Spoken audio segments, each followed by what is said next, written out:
Welcome to Puro Politics, the political podcast of San Antonio Express News. My name is Gilbert Garcia, opinion writer and columnist, and I'm joined by Metro editor Greg Jefferson. We're doing this week's podcast a couple of days later in the week than we normally would because Tuesday night was election night in Texas and in other states as well. And we had 14 propositions on the ballot statewide, and 13 of the 14 passed, including property tax cuts, pension increases for retired teachers. The one proposition that failed to pass, 13, was would have raised the mandatory retirement age for judges from 75 to 79. So people do not want judges staying around longer, right. which may tie into their some political anxiety the Democrats have about Joe Biden running for another term. But in Houston, we have a mayoral runoff between State Senator John Whitmire and U.S. Representative Sheila Jackson-Lee. That's going to be next month. Wanted to talk a little bit about a race that got national attention. The town of Uvalde, a town of 15,000 people, the eyes of the nation were on this election because this is the first election in Uvalde since the 2022 school shooting at Robb Elementary. And one of the candidates in the mayor's race, Kimberly Mata Rubio, was the mother of one of the children killed at Robb Elementary. And she has been a real activist for gun reform since then. She made multiple trips to Washington, D.C., to the state capitol to talk about this issue. And she was defeated in this election by former Mayor Cody Smith. He's a former mayor, former councilman. He's a vice president at First State Bank in Uvalde. And he beat her by close to a 2-1 margin. She got about 33% of the vote. We had her on the podcast, I think maybe a couple of months ago. She's a very bright, very passionate person. And I think was a strong candidate, but I was curious, Greg, when you look at what happened here, I mean, she talked on the podcast about the sense that she had that her town was divided because there were people like her who were really, talking about the gun issue, talking about school safety, and that there were people who really want to move on. Right. Yeah. I think and I think you probably can read this into the election night results, that there's a slice of the electorate in Uvalde that doesn't want their town to be forever associated with the massacre at Robb Elementary. I think that was probably part of it. But I mean, look, you also, it would have been a difficult race for her to win under any circumstances. It's a conservative town. I think she was seen as the liberal candidate. There are all kinds of, there's a racial schism in Uvalde, and it's, their mayors have been Anglo mayors, and it's true. But I mean, I never got the sense that Cody Smith was playing on that, using it as a wedge issue, race that is. And it could be going back to, maybe Uvalde voters, some of them, many of them maybe, wanting to kind of just move forward and, move beyond, what happened at Robb Elementary, the school shooting. He's maybe a comfortable figure. He was a mayor with very 15, familiar. Yeah. I mean, so he's held the position before. He's highly regarded. And there's probably a comfort factor with him. Yeah, I think one of the things that was nice to see was on election night, and the video has been around social media over the past several hours, was a video of Kimberly Mata Rubio going up to Cody Smith, congratulating him. They hugged each other. They talked about how they want to work with each other. We don't see a lot of that kind of that in our politics now, and it was comforting. And I think she has a very bright future. I think she's going to be very involved in public policy and advocacy. It may or may not be as an elected official, but I think we're going to be hearing a lot, I think, from her in the years to come. Right. Yeah. The other thing I think that was a big story in maybe the big story, if we look at what happened nationally, was the effect of the abortion issue, which has really not played well for Republicans since Roe v. Wade was overturned last year. They had a disappointing midterm election results last year. We've had other states that have affirmed abortion rights or voted down attempts to restrict abortion. On Tuesday, we had Ohio pass. Ohio, this is a pretty red state at this point in 2023. I mean, nobody's thinking they're on the far left. Yeah, they passed a proposition protecting abortion rights. In Kentucky, another red state, you had Democrat Andy Beshear win a gubernatorial race, and one of the things that he ran on was a TV ad featuring a young woman saying that she was raped by her stepfather at the age of 12, and saying that other people in her position should not have to be forced. Yeah, it was a really powerful ad. Yeah, into a pregnancy under those circumstances. And his opponent, Daniel Cameron, was a very hardcore anti-abortion candidate.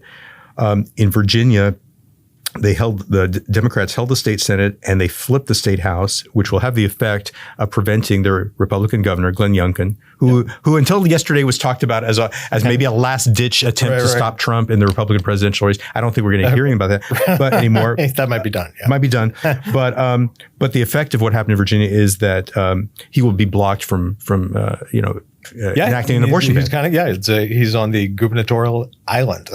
Yeah, I mean, they're controlled by the legislative arm is Democratic now. Yeah, it's an interesting thing that it almost feels to me. I'm not sure that even under Roe v. Wade that abortion was ever a big winning issue for Republicans nationally. In some states, it might have been, but it's clearly now that they got what they wanted, which was to have Roe v. Wade repealed. It clearly is backfiring on them politically, at least. They drank from the poisoned chalice. And when we go into 2024, I don't know how big an issue it'll be to save in the presidential race, but it's something that has to make Republicans a little nervous. Oh yeah, I mean, I think Republicans were probably hoping that the midterm elections, which were disappointing for them, they were supposed to make huge gains. They didn't, and a lot of that's attributed to backlash over Dobbs and the overturning of Roe versus Wade. I'm sure the party elders hoped that would have been it. That had, the backlash had exhausted itself. It clearly has not. Particularly when state by state, we keep hearing about new restrictions on abortion where it hasn't already been outlawed. So this is going to be an ongoing thing. That said, always leave it to the Democrats to screw it up. Right. I mean, they may have a powerful issue, but who knows what they'll do with it. They could collapse into, identity politics wobbles or whatever. But yeah, I mean, this has got to be, I don't see how you can read this as anything other than, at least somewhat promising for the party going into next election year. And, the new U.S. Speaker of the House, Mike Johnson, if there's anyone in the Republican ranks who is a true believer when it comes to the idea that abortion should be, banned under any circumstances. I mean, this has been a big issue for him for many years. It's going to be interesting how one of the things that we've heard from Republicans, which I think they've in their attempt to maybe flip this issue, which I think they've sensed has not gone well for them recently, is to talk about Democrats. They want to allow abortions up to birth and even after birth. This is something that Donald Trump talks about.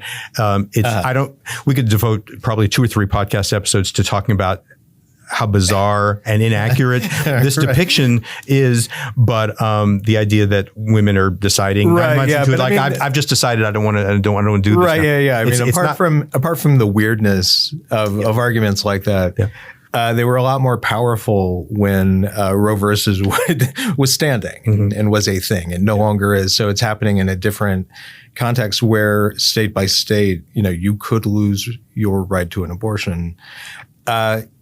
In that setting, that argument doesn't play as well. Right. And one last thing on that is, as I mentioned, Mike Johnson, this is a big issue for him. He has advocated in the past for a federal abortion ban. I would imagine Donald Trump, the likely Republican nominee for president, is not going to want to touch that issue. But Democrats, I think, would probably want to make sure that he gets asked about that as often as possible. Greg, I want to talk about a story that you had over the weekend. And I mean, we're all fascinated by what might happen with the Spurs, a new Spurs arena. And the story you had over the weekend talked about the possibility of the Hemisphere area site for it. Yeah, so the way this story came about was we were doing some reporting last week, found out that the owners of the San Antonio Missions, who they're scouting around for a downtown location for a new baseball stadium, the Missions have not gotten a lot of love from Eric Walsh, the city manager of San Antonio. He's much more interested in pursuing an arena with the Spurs. He wants the Spurs downtown to kind of enliven the center city. So the Missions have been kind of in the backseat, but a representative for the team approached Walsh a couple of weeks ago saying, hey, okay, we're going to be submitting a stadium plan to the city, to you, soon. And are there any, we'll be proposing several sites. Are there any we shouldn't propose? And the word back was, you might want to stay away from the site of the Institute of Texan Cultures, which is on that southeast corner of Hemisphere. So UTSA for years now really has been wanting to move the Institute, which is pretty interesting. I mean, the concept's pretty interesting, but it's in this ancient, ugly, outmoded building. Right. Yeah. It's run down. It leaks like a sieve. Heating bill must be terrible. But so they've wanted a new facility for a long time. Now they're working with the city. They're hoping, they're kind of exploring several avenues. The UTSA is spending the next 6 months figuring out what to do with the Institute. I think what they really want to do is build a new structure for it, a new facility close to Crockett Hotel by the Alamo. I think they want to be part of the Alamo's redevelopment. That would make sense, yeah. And it's a pretty cool idea. And if that's the case, the city could get control of the ITC site now. So when word comes back to the Missions, no, don't look at the ITC site. It's like, okay, well, what other big project do you have coming along that you might want to put there? The Spurs arena. That's it. I mean, of course, all of this, we got to say neither the Spurs nor the city, they have refused to comment. Like the most substantial stuff we've gotten in our reporting concerning both the team and the city has come from open records requests. Yeah. But we know, we know from good sourcing that, this is the case. Yeah. Would that site be the Institute of Texan Cultures? Would that be big enough? I'm assuming it would be. It would be, yeah. However, big enough for an arena, and we're talking about this will be, if it comes to fruition, and all of this, you have to qualify everything about this. These plans are still in motion. It could work out that the Spurs stay at Frost Bank Center on the east side. I think that's unlikely. I think they do wind up downtown. And if they do, I do think it's going to be at the Hemisphere site. The site's 13 acres. It is large enough to accommodate $1 billion arena, which is almost certainly what this would cost. Parking is going to be a huge concern. And there are different scenarios. You could... it's right across highway or US 281 from the Alamo Dome, which is city owned.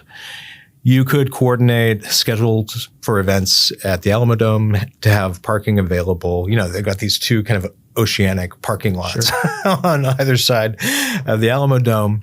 You could work things out so that those are available for game nights, and then create a sky bridge or some kind of some way to get from one side of the highway to the other. That's one option. You could do parking garages, but yeah, I think all of that has to be sorted out. We've heard talk about a sports entertainment district around. Maybe something similar to what San Francisco has with the Golden State Warriors now. Or right. Can you envision something like that? I mean, it's it's important to note that back in July, the one interview I had with Eric Walsh that he submitted to was in July, and he did say, I've not heard about this idea for a stadium district from either the Missions or the Spurs. I've only read it in the Express News. I think the ownership groups have been talking about it. Maybe they haven't, maybe they hadn't gotten to the point where it was. The plan was set or far enough along for them to have presented to the city. But I think that was the idea. I'm coming to the conclusion that it may not be likely. Like you could wind up with a baseball stadium on maybe the west end of downtown. Yeah. And a Spurs arena on the east end. And I think that's driven largely by the fact that you have some co-ownership, like Peter J. Holt, who's the managing partner of the Spurs. He's also an investor in the Missions. You've got Bruce Hill. He's a Spurs investor, also the Missions investor, several kind of in that category. However, these two groups they're under very different pressures. Like the Missions group has until basically the beginning of 2025 to present Major League Baseball with a real plan. Like a real workable plan for a new stadium, because their current facility does not meet, it's a Nelson Wolff Municipal Stadium on the far west side. It was cute in its day, but it's like they need better lighting, better clubhouses, they need modern training facilities, and it's not even clear that you could bring that facility up to MLB standards. Yeah, with the Spurs arena, you're dealing with. I mean, a lot of good arguments can be made on behalf of the existing arena. The location is probably the big problem. Yeah. With Nelson Wolff Arena, it's probably both, right? Yeah, that's right. So the Missions, like they're, and we saw this in text messages between Randy Smith, who is one of the Missions investors. He's also CEO of Weston Urban. Between him and Eric Walsh from January through July of this year. Yeah, he said it's like we're losing, this was a text message in May, we're losing all credibility with MLB and the San Diego Padres. We've got to do something. We have to have a plan. The Padres are the Missions affiliate, MLB affiliate. So yeah, like they've got to have something soon, very, very soon. The Spurs, on the other hand, their lease at the county-owned Frost Bank Center expires in 2032. So they have a much longer runway than the Missions. Well, that's interesting. It gets to when somebody I heard was talking with somebody the other day about this, and I don't know if this is the case, and I know that the people that who are the players in this are really reluctant to talk right now. But someone I was talking with suggested that they thought the sense of that the city might even be more driven to get this done than the Spurs ownership themselves. That the Spurs are that the cities, they're the ones looking at this. I mean, if we really want to make this. Yeah. I mean, if you let me say, I do think the Spurs. They definitely want more luxury boxes. I mean, but it's not clear to me that the limitations of the Frost Bank Center are so great that they couldn't stay there and still be a profitable. Whereas like 25 years ago, the city thought they might lose the Spurs. Yeah. But I think the Spurs want to create more of an experience, right? Like they're going to be charging more, particularly in the Wemby era, assuming everything goes well, So like they want fans to be able to make a night of it. Come into downtown, park somewhere. We're not sure where yet. Go to a bar, have dinner, whatever. Go to the game. Go back to the bar. Call an Uber. go home. Yeah. And it's you made a night of it. It's a much kind of richer experience. I think the Spurs are interested in that. For the city, though, yeah, like it's more. It seems like more of an imperative. Like you've got a downtown that's, it's recovering better from the pandemic than a lot of other major U.S. cities. But I mean, at its best, it's been kind of it's always been kind of a meh downtown without any kind of real excitement factor.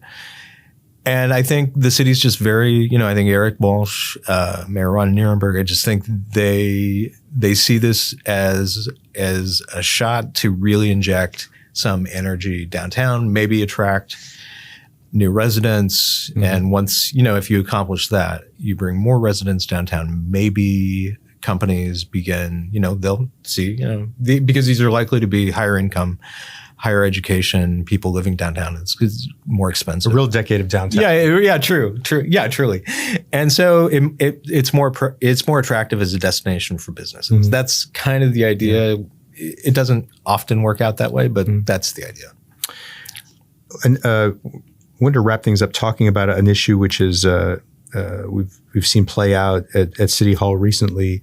Obviously, there's a lot of focus on what's going on in the Middle East between Israel and Hamas. You had Hamas attacking Israel, and Israel responded by bombarding the Gaza Strip, and a lot of Palestinian civilians have been killed in these attacks, and there's a lot of anger really on both sides of this issue. But one of the things that's come up is that we've seen protesters turn up at City Hall during council meetings to protest the fact that the city has a friendship pact with Tel Aviv. What's the history of this friendship pact, and what does it mean in the grand scheme of things? I mean, the friendship pact is it falls far short of a sister city agreement, which is, it's you have more of a cultural exchange under a sister city thing. So basically this is like, hey, we have some things in common between our two cities. We'll exchange pleasantries. We'll send delegations every now and then. Pretty symbolic. Really, yeah. There's really not much to it.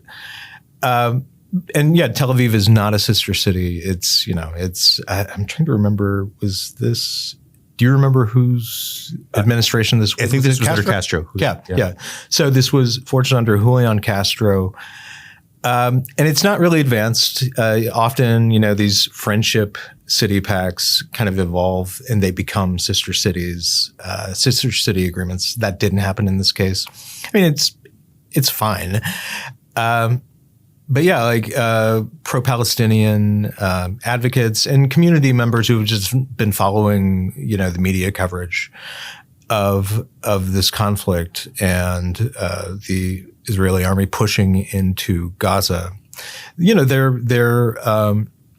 They see some really gruesome, horrifying images, and I think a lot of people who have been showing up to City Council on Wednesday nights, which is when they have the public comment, I think they're responding to that, and they're wanting, they're trying to push Nirenberg to withdraw San Antonio from the Friendship City Agreement, and to get him to introduce a ceasefire proclamation, or basically a statement on behalf of the City Council supporting a ceasefire, and he's refused to do either. Yeah, and this is, I mean, we saw people heckling U.S. Representative Joaquin Castro last weekend. Right. And he's someone who's called for a ceasefire, but he has not, I guess, signed on to a specific ceasefire resolution that some members of Congress have signed on to. So he was getting heckled over it. So this is a very intense emotional issue for people right now. It is. And it's like the way it's playing out kind of in the U.S. political world. I mean, it's creating chaos on the left. I mean, it's, you've got, nobody's going to look at Ron Nirenberg and say, this is a conservative. He's not. He's